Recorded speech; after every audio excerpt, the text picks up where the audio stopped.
మహిళా reservation bill అంశంపై BJP తీరును ప్రభుత్వ whip MLC doctor Addanki Dayakar తీవ్ర స్థాయిలో ఎండగట్టారు.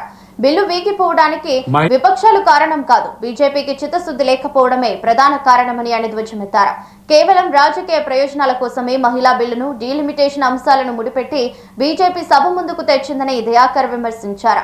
కావాలనే బిల్లు ఫెయిల్ అయ్యేలా చేసి ఇప్పుడు బయట గగ్గోలు పెట్టడం బీజేపీ నైజమని, లోక్సభలో జరిగిన పరిణామం కేంద్ర ప్రభుత్వానికి ఒక చెంపపెట్టు లాంటిదని ఆయన అభివర్ణించారు. మహిళా సాధికారతపై బీజేపీకి నిజంగా ప్రేమ ఉంటే అడ్డదిడ్డమైన నిబంధనలు లేకుండా క్లీన్ బిల్లును ఎందుకు తీసుకురాలేదని ఆయన ప్రశ్నించారు.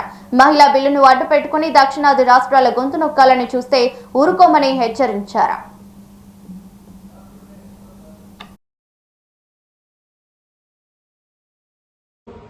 డీలిమిటేషన్ చట్టాలు అవి పార్లమెంట్ లో పాస్ కాకుండా ఉండేట్టుగా చట్టాలను తయారు చేసి రాజ్యాంగ వ్యతిరేకంగా తయారు చేసి ఈ ఎన్నికల్లో లబ్ధి పొంది వచ్చే ఎన్నికల్లో రాజకీయ లబ్ధి కోసం చేసిన ప్రయత్నాన్ని ఈ రోజు కాంగ్రెస్ పార్టీ గాని ఇండియా కూటమి గాని వ్యతిరేకించింది.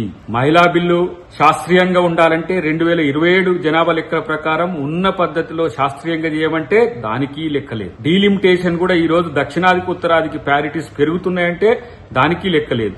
మేము ఒక చట్టం చేస్తాం, మీరు చచ్చినట్టు ఒప్పుకోండి, ఒప్పుకోకపోతే మీరు దేశ వ్యతిరేకులను చిత్రీకరించడానికి ఒక ప్రయత్నం చేసిన పరిస్థితుల్లో ఇవాళ మహిళా బిల్లుకు నష్టం జరిగినట్టుగా ప్రచారం చేసుకుంటున్నారు వాళ్ళు. కానీ మహిళలకు నష్టం ఏం జరగదు. 2023లో బిల్లు చేసిండ్రు, 2024 ఎన్నికల్లో దాన్ని అమలు పరచాలి, చేయలేదు.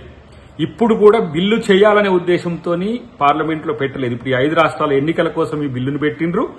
రేపు మళ్ళా 2029కి కూడా దీన్ని సాధ్యం కాని దిశగా తీసుకుపోతున్నప్పటికీ కూడా ప్రతిపక్షంగా మేము నిలదీస్తాం, ప్రశ్నిస్తాం.